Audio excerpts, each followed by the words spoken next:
जब सृष्टि के आदिकाल में देवताओं ने धर्म की स्थापना की थी, तब उन्होंने ये कहा था कि धर्म सत्य का मार्ग है, न्याय का स्तंभ है और मनुष्य की आत्मा का दर्पण है। किंतु जब यही धर्म मनुष्यों के हाथों में आया तो वह व्यवस्था बन गया, नियम बन गया और कभी कभी बंधन भी बन गया। महाभारत के पन्नों में अनेक ऐसी कथाएं छिपी हुई हैं जो युद्ध के शोर में दब गईं, जिनकी पीड़ा महायुद्ध के रणभेरी में खो गई। उन्हीं मौन कथाओं में से एक है एकलव्य की कथा, जो त्याग का प्रतीक तो बन गया, किंतु जिसकी पीड़ा को कभी स्वर नहीं मिला। निषाद वंश में जन्मे एकलव्य का प्रारंभिक जीवन वनों की सीमा पर बीता था। उसके पिता हिरण्यधनु निषाद जाति के प्रमुख थे, जो वनों की रक्षा करते थे और राज्य की सीमाओं को सुरक्षित रखते थे।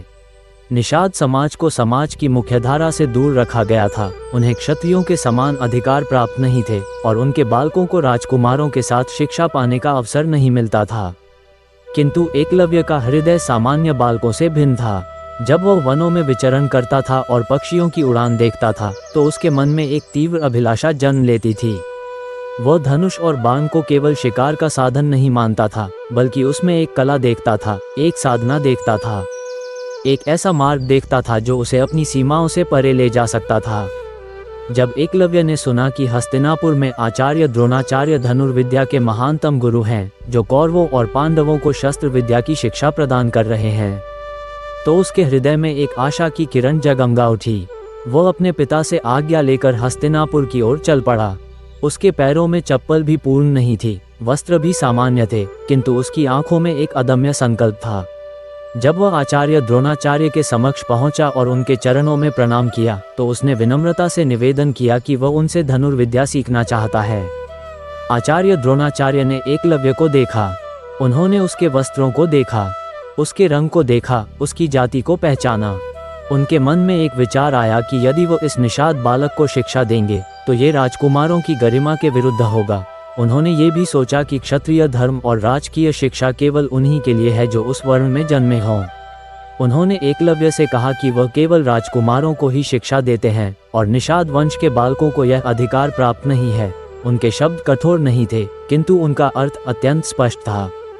एकलव्य के हृदय में एक गहरी पीड़ा उत्पन्न हुई, किंतु उसने कोई प्रतिवाद नहीं किया।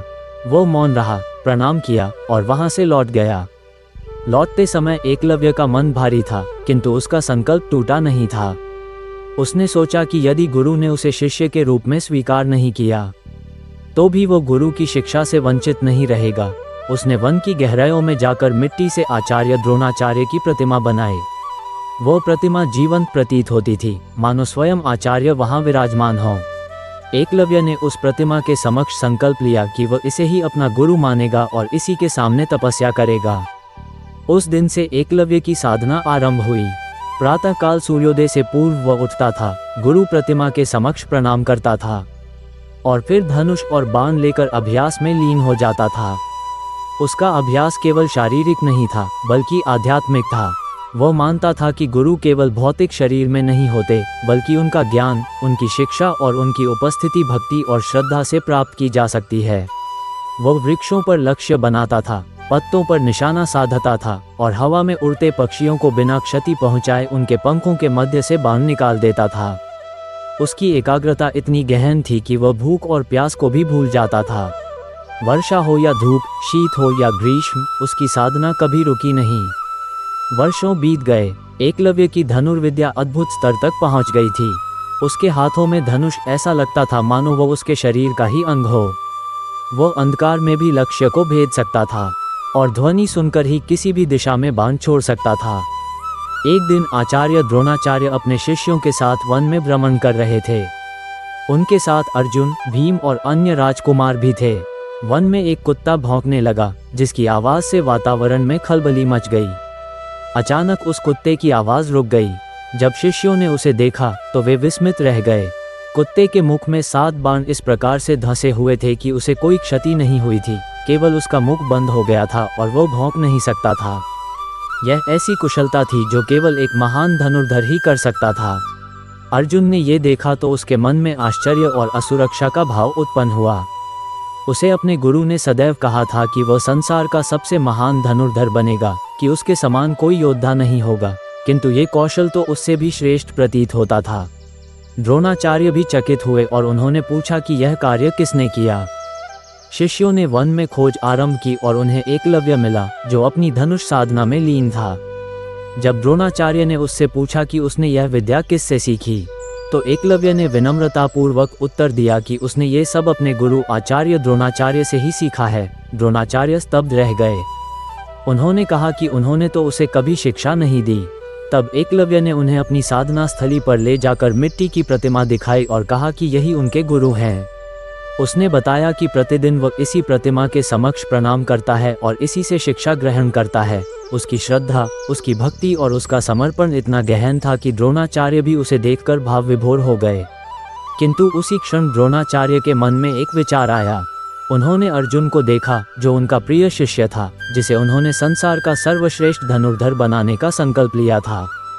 यदि एकलव्य इस प्रकार की विद्या में पारंगत है, तो अर्जुन की श्रेष्ठता कैसे बनी रहेगी। द्रोणाचार्य ने धर्म और व्यवस्था के नाम पर एक निर्णय लिया।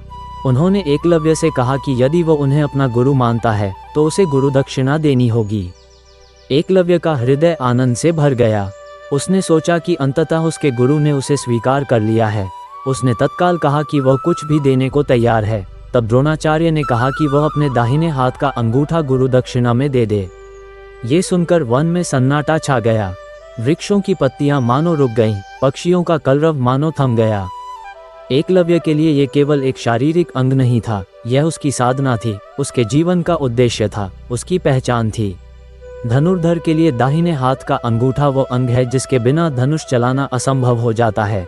यह मान केवल एक दक्षिणा नहीं थी, यह उसके सपनों का अंत थी, उसकी प्रतिभा का दमन थी। किंतु एकलव्य ने एक क्षण के लिए भी विचार नहीं किया। उसके मन में कोई क्रोध नहीं था, कोई विद्रोह नहीं था। उसने मौन रहते हुए अपने हाथ से खड्ग निकाला और बिना किसी हिचकिचाहट के अपना अंगूठा काटकर गुरु के चरणों में रख दिया। रक्त की धारा बहने लगी, किंतु एकलव्य के मुख पर पीड़ा का कोई भाव नहीं था। वो मुस्कुरा रहा था, मानो उसने अपने जीवन की सबसे बड़ी उपलब्धि प्राप्त कर ली हो। उसने अपने गुरु को प्रणाम किया और कहा कि उसका जीवन धन्य हो गया कि गुरु ने उससे कुछ मांगा। द्रोणाचार्य और उनके शिष्य मौन खड़े रहे। अर्जुन की आंखों में विचित्र भाव थे। वह एकलव्य की श्रेष्ठता को जानता था, किंतु साथ ही उसे ये भी ज्ञात था कि उसकी स्थिति अब सुरक्षित है। किंतु उसके हृदय में एक अपराध बोध भी था, एक ऐसा भाव जो शायद वह जीवन भर कभी व्यक्त नहीं कर सका। एकलव्य वन में लौट गया। उसका दाहिना हाथ अब पूर्व जैसा नहीं रहा था। वह धनुष तो उठा सकता था, किंतु वह सटीकता, वह कुशलता, वह दिव्य कौशल सदा के लिए समाप्त हो गया। उसने अपने बाएं हाथ से अभ्यास करने का प्रयास किया, किंतु वह वैसा कभी नहीं हो सका।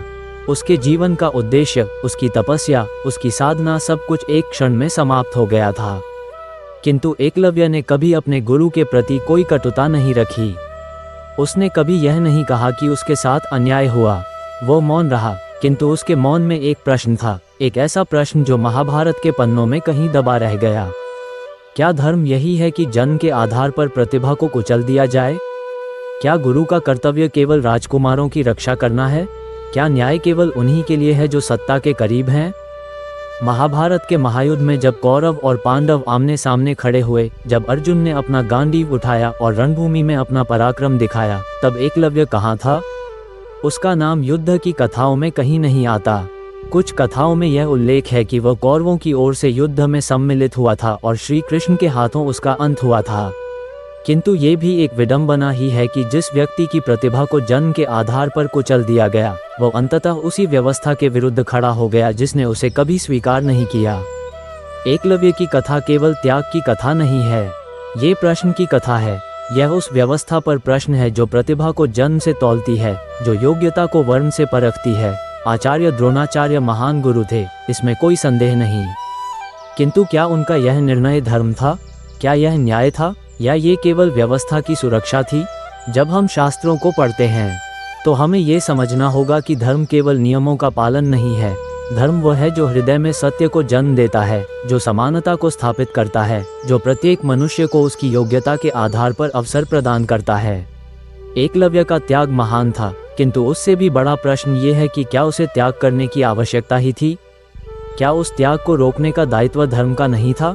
एकलव्य का जीवन हमें ये सिखाता है कि अहंकार केवल शक्ति का नहीं होता, व्यवस्था का भी होता है। जहाँ प्रतिभा को जन्म से तौला जाए वहाँ धर्म मौन हो जाता है। एकलव्य ने अपना अंगूठा दे दिया, किंतु उसने अपनी आत्मा नहीं खोई। उसने क्रोध नहीं किया, विद्रोह नहीं किया, किंतु उसके मौन में एक ऐसी गरिमा थी जो शब्दों से कहीं अधिक शक्तिशाली थी।